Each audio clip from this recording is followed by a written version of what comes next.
लेकिन उसका नहीं था इस दुनिया में आना। तो आप लोग कुछ भी कर लो, लेकिन अगर नहीं उसका टाइम लिखा हुआ तो वो नहीं आता इस दुनिया में। ज़्यादा डिप्रेस हो गए थे, मैं बहुत ज़्यादा डिस्टर्ब हो गई थी उस टाइम।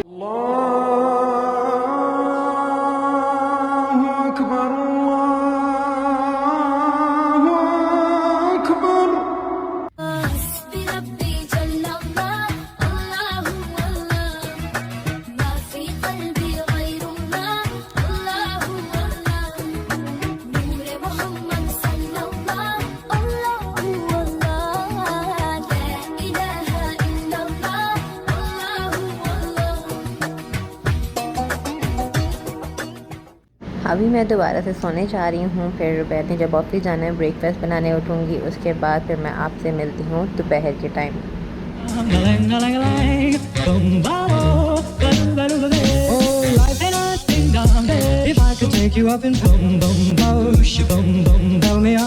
अस्सलाम वालेकुम यूट्यूब फैमिली, उम्मीद करती हूँ आप सब बिल्कुल ठीक ठाक होंगे, खुश होंगे और मज़े में होंगे। अल्हम्दुलिल्लाह आप सबकी दुआ से मैं भी बिल्कुल ठीक ठाक हूँ और खैरियत से हूँ। आज का व्लॉग होने वाला है बहुत ही इंटरेस्टिंग, सो आप लोगों ने एंड तक देखना है। होपफुली आप लोगों को बहुत पसंद आने वाला है आज का व्लॉग। आज के व्लॉग में कुछ थोड़ी बहुत गपशप होगी, आप लोगों के कुछ क्वेश्चंस का आंसर करूंगी और आप लोगों के साथ अपनी कुछ ओल्ड मेमोरीज शेयर करूंगी। आप लोगों के साथ मैं कुछ ऐसी चीज़ें शेयर करने वाली हूँ जो कि आप लोगों को आपके पास्ट में ले जाती हैं, और कुछ ऐसी चीज़ें होती हैं कि आप लोग बहुत उसको संभाल के रखते हैं, अपने दिल के करीब रखते हैं, और फिर जब आगे तक टाइम गुजरता है, फिर जब कभी आप लोग ने जहाँ पे वो चीज़ें रखी होती हैं उसकी कहीं क्लीनिंग करते हैं या कुछ भी वहाँ से कोई चीज़ निकालनी हो, जब आपकी नज़रों के सामने वो चीज़ आ जाए तो आपके दिल में बहुत बहुत प्यारी वो खुशी एक जागती है। तो बस इसी तरह मैं आपके साथ कुछ शेयर करने वाली हूँ आज, और बहुत सारे आपके क्वेश्चन के आंसर देने वाली हूँ। तो चलिए बिना टाइम वेस्ट किए हम लोग अपने व्लॉग की तरफ बढ़ते हैं। और व्लॉग की तरफ बढ़ने से पहले आप लोगों ने क्या करना है, अगर आप लोग मेरे चैनल पर न्यू हैं तो आप लोगों ने चैनल को करना है सब्सक्राइब और साथ लगे बेल आइकन को हिट कर दीजिएगा ताकि आने वाले व्लॉग आप लोगों से मिस ना हो जाएं। और जिन्होंने सब्सक्राइब किया हुआ है तो उन्होंने मेरी वीडियो को लाइक करना है और साथ ही साथ आपने इस वीडियो को शेयर करना है। चलिए let's move toward our vlog. तो मैं अभी आई थी अपने रूम में, अपने बैग में से रोहान का कार्ड निकालने, जो उसका वैक्सीनेशन कार्ड है। तो ये मुझे कुछ मिला मेरे बैग में से, जो कि हमने संभाल के रखा हुआ था जब रोहान की बर्थ हुई थी। तो ये बैंड था जो कि उन्होंने मुझे ड्यूरिंग एडमिशन हॉस्पिटल में उन्होंने मुझे पहनाया था। और ये जब रोहान की बर्थ माशाल्लाह माशाल्लाह हो गई थी, जब वो इस दुनिया में आया था, तो ये बैंड रोहान को पहनाया गया था, बेबी ऑफ समरीना उबैद। तो ये डेट ऑफ बर्थ भी आप देख सकते हैं 22/10/2019। तो माशाल्लाह उसकी बर्थडे आने वाली है, सेकंड बर्थडे। और ये जिसमें उसको लिटाया हुआ था कोट, हॉस्पिटल कोट, उसके ऊपर ये ब्लू कलर का इन्होंने लगाया था। अगर बेबी गर्ल होती है तो उसका पिंक कलर का होता है, बेबी बॉय हो तो ब्लू होता है। इसमें बेबी जेंडर लिखा हुआ है, उसका डेट ऑफ बर्थ लिखी हुई है, टाइम लिखा हुआ है, वेट लिखा हुआ है और सब कुछ मेंशन किया हुआ है। टाइप ऑफ डिलीवरी के सी सेक्शन हुआ था। और ये बहुत ही यादगार चीज़ें होती हैं जो आप संभाल के रखने अपने बच्चों की। उमाइजा की दफ़ा ये सब मुझे नसीब नहीं हुआ था, मैं नहीं रख पाई क्योंकि फ़र्स्ट टाइम था, फ़र्स्ट टाइम मेरा सी सेक्शन हुआ था, तो मेरी कंडीशन कुछ ख़राब थी और उबैद भी नहीं थे उस टाइम मेरे पास। तो रोहान की दफ़ा उबैद भी मेरे पास थे। और ये रोहान का बैग है, बेबी बैग, जो कि हम हॉस्पिटल लेकर गए थे। अब बेचारा गंदा हो गया हुआ है, इसको अब इंशाल्लाह मैं वॉश करके फिर रखूँगी। अभी भी ये मैं यूज़ करती रहती हूँ, कभी कहीं जाना और लॉन्ग टूर पर तो मैं रख लेती हूँ बैग। तो ये देखिए अंदर इसके देखते हैं क्या है। तो ये माइज़ा का एक पैम्पर पड़ा हुआ है, जबकि वो पैम्पर छोड़ चुकी है, सिर्फ नाइट टाइम में लगाती है और मॉर्निंग में उठते ही वो अपना पैम्पर खुद ही रिमूव करती है और जाके डस्टबिन में थ्रो करके सारा दिन माशाल्लाह वो ऐसे ही अपना गुजारती है वॉशरूम में जाके। और ये फ्रंट पॉकेट में मैंने वाइप्स रखे हुए हैं, वेट वाइप्स, जो कि कभी ज़रूरत पड़ जाती है जब हम लोग लॉन्ग ड्राइव पर हों तो बच्चों के काम आ जाती है। और ये एम्प्टी है पॉकेट। तो माशाल्लाह ये वो बैग है जो कि ड्यूरिंग बर्थ रोहान का हम लोग लेकर गए थे हॉस्पिटल। तो चलिए अब आते हैं अपने उन क्वेश्चंस की तरफ और उनके आपको आंसर करती हूँ मैं। जो क्वेश्चंस आप लोगों ने मुझसे बहुत ज़्यादा पूछे हैं कि मैं अपनी सऊदी लाइफ जर्नी जो है आप लोगों के साथ शेयर करूँ कि मैं कब सऊदीया आई थी और यहाँ पर हम लोग मतलब अपनी लाइफ कैसे स्पेंड करते हैं, मेरे हस्बैंड क्या जॉब करते हैं, मेरी शादी को कितना टाइम हो गया है और मेरे कितने बच्चे हैं। तो चलिए इन सब के आपको मैं आज जवाब देती हूँ। और तो गाइस सबसे पहले तो मैं आपको बताती हूँ कि मेरी और उबैद की शादी हुई थी 27 फ़रवरी 2016 में हमारी शादी हुई थी। और अल्हम्दुलिल्लाह अल्हम्दुलिल्लाह हमारी शादी को 5 साल हो गए हैं और बहुत ही जल्द आने वाले मंथ में हमारे 6 इयर्स पूरे हो जाएंगे अल्हम्दुलिल्लाह, 6 इयर्स ऑफ टुगेदरनेस अल्हम्दुलिल्लाह। और आप लोग ने माशाल्लाह ज़रूर कहना है और ऐसे ही हमेशा आप लोग ने हमें दुआओं में याद रखना है कि अल्लाह पाक हमेशा हमारी ज़िंदगी की हर परेशानी दूर करे और हमें ऐसे ही हंसता मुस्कराता रखें। वैद सऊदीया से जब आए थे, छुट्टियां लेकर आए थे ये पाकिस्तान शादी के लिए, उसके बाद फिर ये वापस आए थे मार्च में, ये अप्रैल में ये वापस आ गए थे सऊदीया। तो उसके बाद जो मैंने 4-5 महीने गुजारे, बहुत ही डिफ़िकल्ट टाइम था हस्बैंड के बगैर गुजारना। वो जो 5 से 6 महीने का अरसा था जब मैं पाकिस्तान अकेली थी वैद के बगैर, तो बहुत ही डिफ़िकल्ट था गुजारना। नहीं गुजारा जाता है हस्बैंड के बगैर, कोई भी मोमेंट नहीं गुजरता। बहुत मैं उन्हें याद करती थी, ये वैद भी जानते हैं। मैं उन्हें याद करके बहुत रोती थी। जब उनसे कॉल पर बात होती थी तो भी मैं बहुत रोती थी कि मुझे बस जल्दी से अपने पास बुला लें अपना। बस उसके बाद फिर अक्टूबर में मेरा वीज़ा लग कर आया था। तो मैं पाकिस्तान से फिर अल्हम्दुलिल्लाह अक्टूबर 2016 में मैं आई थी सऊदीया उबैद के पास। अब मुझे एग्जैक्ट डेट नहीं याद है, बट यस या 15 थी या 16 को मैं आई थी, मुझे एग्जैक्ट डेट नहीं याद है, बट 15-16 के अराउंड ही थी। तो तब मैं आई थी सऊदीया फ़र्स्ट टाइम और मैंने अकेले ट्रैवल किया था ज़िंदगी में पहली दफ़ा कंट्री टू कंट्री एक कंट्री से दूसरी कंट्री मैंने अकेले ट्रैवल किया था। और उसके बाद फिर अल्हम्दुलिल्लाह हमारा टाइम काफ़ी अच्छा गुज़रा। फिर आफ्टर 2 मंथ्स अल्हम्दुलिल्लाह अल्लाह पाक ने मुझे एक खुशी दी थी।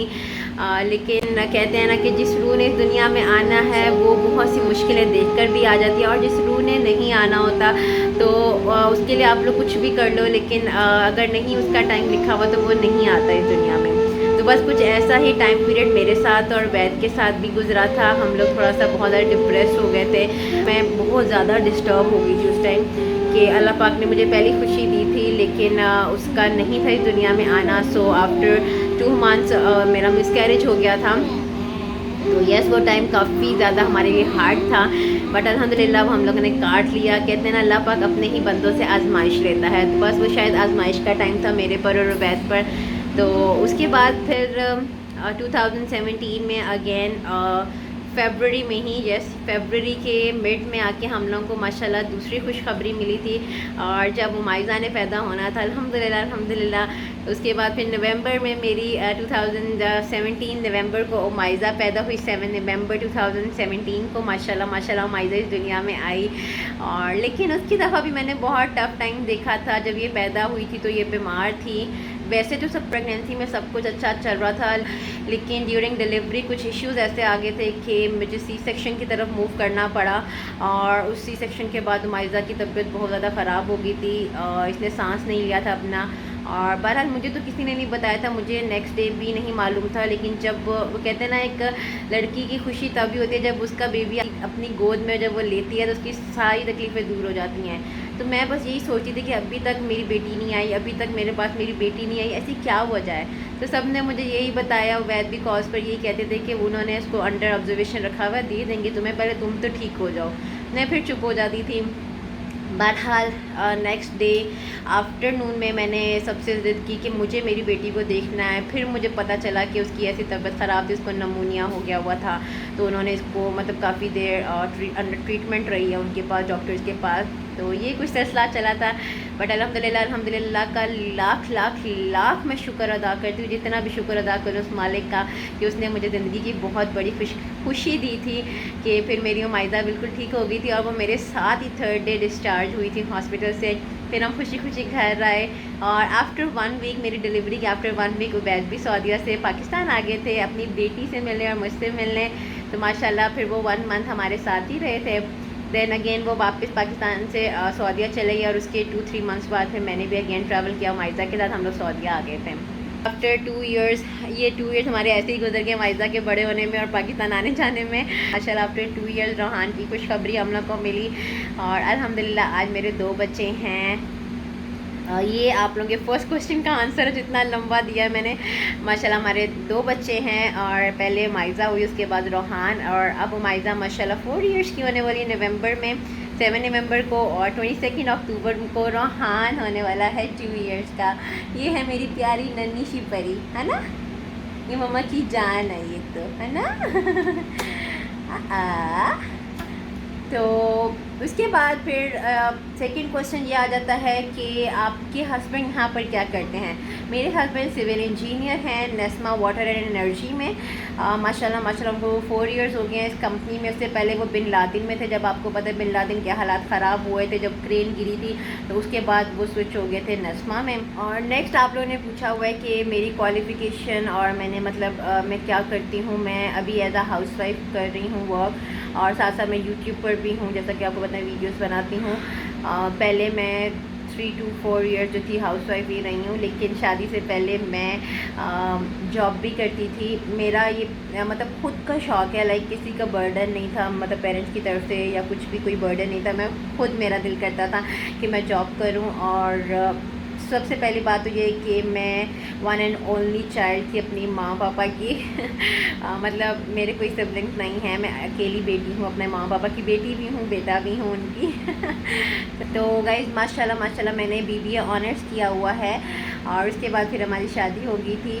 तो अब मेरा कुछ ना, आप बच्चों के बाद आप कह सकते हैं, बच्चों के बाद रोहान के बाद मेरा कुछ दिल किया। मैंने कहा बैद अब मैं चाहती हूँ कि मैं भी स्टेबल हो जाऊँ, जैसे आप माशाल्लाह इतना अच्छा लाइक कर रहे हैं, जॉब कर रहे हैं। तो मैं भी चाहती हूँ कि मैं भी कोई अच्छी सी जॉब करूँ, तो आप मुझे परमिशन दे देंगे। तो पहले तो उन्होंने बोला कोई ज़रूरत नहीं है करने की, जब मैं माशाल्लाह अच्छा कमा रहा हूँ तो तुमने क्या करना है, तुम एंजॉय करो अपनी लाइफ को।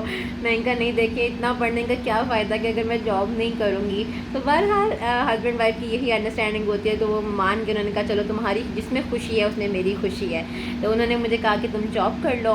तो जैसे ही हम लोगों ने मैंने अपनी डिग्री भेजी पाकिस्तान अटेस्टेशन के लिए, तो जनाब कोरोना ने अटैक कर दिया। तो कोरोना आ गया इस दुनिया में और उसने सारे काम हमारे रोक दिए। तो वो डिग्री तब गई थी और आज अभी तक वो पाकिस्तान में ही हैं कि वापस नहीं आ सकी हैं, क्योंकि कोई आ ही नहीं सका यहाँ पर सऊदीया जिसके हाथ हम मंगवाते हैं स्टेम डिग्रीज अपनी। फिर मैंने उबैद से बोला, मैंने कहा उबैद मैंने बहुत सारे लोगों को यूट्यूब पर देखा है, लेडीज़ भी आती हैं यूट्यूब पर, तो मैं भी चाहती हूँ कि मैं यूट्यूब पर आ जाऊँ।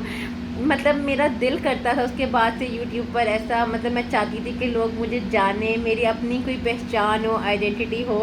तो मैंने फिर उनसे बोला, मैं कहा प्लीज़ मैं यूट्यूब पर आ जाऊँ। पहले तो कहते हैं नहीं समर नहीं, ये नहीं करना, यूट्यूब रहने दो, तुम कोई जॉब कर लो। मैंने कहा देखिए अभी मेरी डिग्रीज तो आ नहीं सकती हैं, तो प्लीज़ मैं सिर्फ फ्री बैठी रहती हूँ सारा दिन घर में। उस टाइम ये हालात होते थे कि आप बाहर भी नहीं जा सकते थे, कोरोना की वजह से सब कुछ बंद था ना, लॉकडाउन था सब कुछ।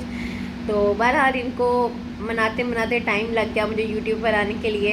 तो फिर माशाल्लाह माशाल्लाह ये मान गए थे कि चलो तुम यूट्यूब पर आ जाओ, और अल्हम्दुलिल्लाह अल्हम्दुलिल्लाह आज मैं यूट्यूब पर हूँ, अपनी वीडियोस बनाती हूँ। अपना सारा टाइम ऐसे ही मेरा गुजर जाता है सारा टाइम। कुछ टाइम मैं वीडियो शूट कर लेती हूँ, फिर रात के टाइम जब मैं घर के सारे कामों से फ्री होके बच्चों के साथ बैठती हूँ, बच्चे अपना प्ले करते रहते हैं और मैं अपनी वीडियोज़ एडिट करके और उसको अपलोड कर देती हूँ नेक्स्ट मॉर्निंग में। तो ये है कुछ मेरे पूरे दिन की रूटीन कि मैं क्या करती हूँ। और कौन से क्वेश्चन आप लोगों के रह गए हैं। अगर आप लोगों ने अभी भी कोई क्वेश्चन आप लोगों का हो तो आप लोग मुझसे पूछ सकते हैं कमेंट बॉक्स में।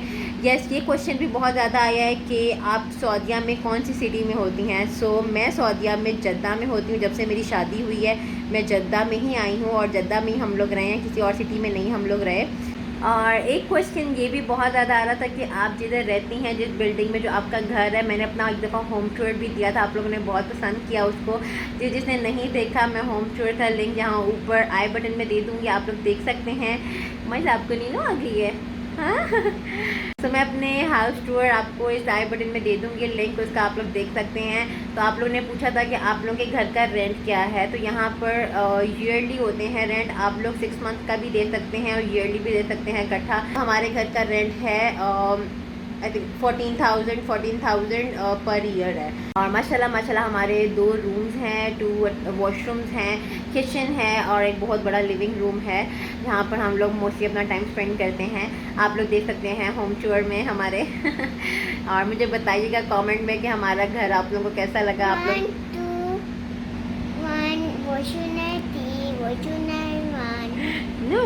3 रूम्स हैं। Yes, 1 kitchen and 2 washrooms. ये तो आप लोग ज़रूर देखिएगा, उसमें माइजा का रूम भी आपको मिलेगा जो कि इसने बहुत ही प्यारे तरीके से असेंबल किया हुआ है। My house, table, my bed, my ball, my bed, my ये उस रूम में सब कुछ आपको माइजा का और रोहान का ही मिलेगा, तो आप लोग ज़रूर देखिएगा हमारा होम टूर भी। सो यस गाइज, ये थी हमारी आज की छोटी सी वीडियो। तो चलिए गाइज, उम्मीद करती हूँ कि आपको आपके सारे क्वेश्चन का आंसर मिल गया होगा। अगर अभी भी कोई क्वेश्चन है तो आप लोग मुझसे इंस्टाग्राम पे पूछ सकते हैं या फिर आप लोग कमेंट बॉक्स में मुझसे पूछ सकते हैं। तो आपने वीडियो को लाइक करना नहीं भूलना, और अगर चैनल पर न्यू है, अभी तक नहीं सब्सक्राइब किया तो ज़रूर सब्सक्राइब कर लीजिएगा। तो चलिए गाइज, अब मैं आपसे मिलती हूँ नेक्स्ट आने वाले ब्लॉग में। तब तक के लिए अपना ख्याल रखिए और मुझे दुआओं में याद रखिएगा, मेरे बच्चों को दुआओं में याद रखिएगा। अल्लाह पाक इनको हमेशा खुश रखे और आप सबको भी अल्लाह पाक हमेशा खुश रखें। अपना ख्याल रखिएगा। अल्लाह हाफिज़, टेक केयर, बाय बाय।